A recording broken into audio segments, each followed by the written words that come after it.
There's no turning back.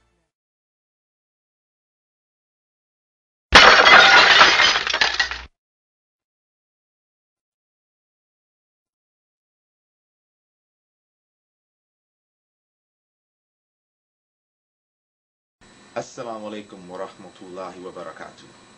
Once again, this is Mr. Islam Answers back with yet another refutation against yet another anti-Islamist, anti-Muslim bigot. Her name, Brigitte Gabriel. She is said to be an Arab Christian from Lebanon. She is the head of the organization known as the American Congress for Truth. What you may not know about her, and which you should know, because this lets you know that her opinion is clearly biased and she has a clear agenda that we cannot trust her word. She is a member of the JNF, which is the Jewish National Fund. She is listed as one of the speakers on the Speaker's Bureau. Now imagine that, a Jewish organization sponsoring a Christian to speak on their behalf. Imagine that. She's also a member of Hasbara Fellowship, which is a part of the Ministry of Propaganda for Israel. Okay, now I want you to see further why we can't trust her, because here she is speaking at the Joint Forces College in Norfolk, Virginia. A member of the audience, a Muslim member of the military gets up right after she just got finished telling the audience that you can't trust Muslim Americans. A Muslim brother who's part of the military gets up and tells her that, in contradiction to what she just said, that he has been a member of the U.S. military and served faithfully for 19 years. Then he goes on to ask her, it seems that he was going to say, it seems that your opinion is kind of biased, therefore, can we really take your word seriously? And aren't you a member, or he asks her, are you a member of the Hasbara Fellowship? She lies to his face. She says no. She says, what's Hasbara Fellowship? What's that? He says, it's a group in Israel. She says, no. She's lying. Here's the proof. Not trust having a Muslim in office when he has to make a decision to either be loyal to the United States or be loyal to Islam. Ma'am, thank you. I'd like to point out that I'm an American soldier and practicing Muslim for 19 years, served the U.S. Army for past 19 years very proudly. For a previous point. Also, ma'am, your point of views, two questions. Are you a member of Hasbara Fellowship? And if it is, does that... What's Hasbara Fellowship? A fellowship in Israel? A organization? No. Okay. Okay, thank you, ma'am. No. Right here on the Hasbara website, okay, she is listed as a speaker as part of the Hasbara Fellowship Speakers Bureau. She is listed as one of their speakers. So here she is, proof that she lied. She lied right to his face, because she knew if she admitted that she was, then everybody would understand that she has a clear biased opinion and a clear anti-Muslim, pro-Israeli agenda, and therefore her word could not be taken as such. Okay, and this is not just ad hominem attack. I am letting people know this, but I'm going to deal with her claims as well. So don't come and tell me that this is just a personal attack. No, we're showing you that, number one, her as a person, she cannot be taken seriously because of her bias.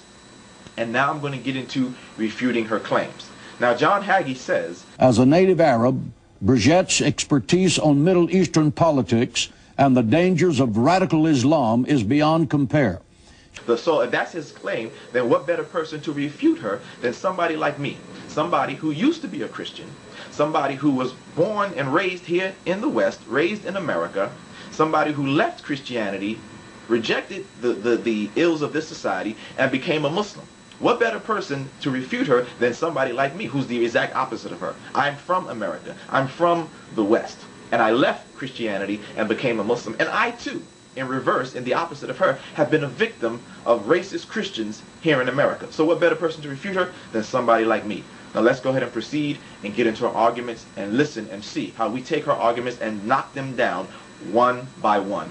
Let's get into it. Thank you. I'm glad to be with you. It's a pleasure to have you today. Thank you. Recently, I saw you on Fox News with Neil Cavuto and was greatly impressed by your grasp of the geopolitical conditions of the Middle East, the agenda of the radical Islam, and the dangers radical Islam brings to America, to Israel, and to Western civilization. Now, everyone, take note here how John Hagee makes this reference to Western civilization. And of course, they all do that. You notice how they always have to throw in this thing about the threat to Western civilization. And be clear, Brigitte always talks about it's time to get rid of being politically correct and throw it in the garbage. Here, listen to her right here when she talks about it. Major problem for us because many people in this country do not know the facts. They're not educated because of political correctness, which I believe we need to take political correctness and throw it in the garbage where it belongs and start identifying the enemy and protecting our country. Well, good. I agree with that. I agree. Everybody, let's put political correctness in the garbage and let's start telling it like it is. So good. Brigitte, I'm going to take your advice. I'm going to put political correctness in the garbage and I'm going to start telling it like it is, which I've been doing that already. But good. Now that you said it, good. So people don't get offended when I start telling it like it is. And here's what it is. When they start making these references to a threat to Western civilization, what they mean is that it is a threat to white Western power. That's what they mean. Okay? Have no doubts about it. That is what they mean when they talk about a threat to Western civilization. They're saying that this is a threat to white Western domination. White power is being threatened by the influx of Latinos, is being threatened by the growth of Islam, etc., etc. This is what they're saying. Have no doubts about it. My 911 wake-up call happened when I was 10 years old. I'm an only child to a Christian retired businessman. We lived in a Christian town in South Lebanon called Marjayoun. We had already heard about war breaking out in different parts of Lebanon where Christians were being killed and massacred. But I woke up, my parents had tucked me in bed one night, and they were sitting eating their dinner in the family room. And all of a sudden we heard this big explosion explode around the house. The Muslims targeted our area because we were Christians living in a Christian town. They targeted our town trying to take it over to create a base from which to fight Israel. The Muslims and the Palestinians had come together as two Muslim forces fighting the Christians. They bombed my home, bringing it down and burying me under the rubble for 2.5 months. And when I was in the hospital, I would ask my parents, why did they do this to us? And my father would tell me, because we are infidels. Because we are Christians, the Muslims consider us infidels, and they want to kill us. Okay. Now, as we heard her talking about her so-called 911 was when she was little, and supposedly the Muslims had done all these horrible things to her family and the Christian Arabs of Lebanon. What she's leaving out, everybody, what she's not telling you, is that actually the Muslims were not the ones who started or initiated these problems. Okay, she's not giving you the full story. What she's leaving out is that it was actually these problems, this civil war and activity started in Lebanon because of a group known as the Phalanges, okay, or Phalanges, I'm not sure how you say it, but known as the Phalanges. Here's the spelling, okay. This group was a political and military force of the Maronite Church, the Maronite Church in Lebanon, okay. And what happened was, what it was their unbending right-wing policies and resistance to democratic institutions that were a contributing factor to the civil war in Lebanon. What she doesn't tell you is that this group even fought against other Maronite Christians for power. Groups like the what they call the Tigers. They fought against the SLA, which is the Southern Lebanon Army, which, you know, another group.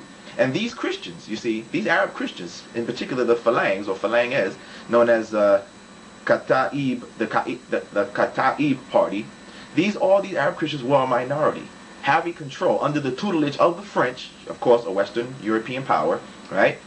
Being under the tutelage of the French, this minority of people held power over the majority of the people who are the Muslims in that area.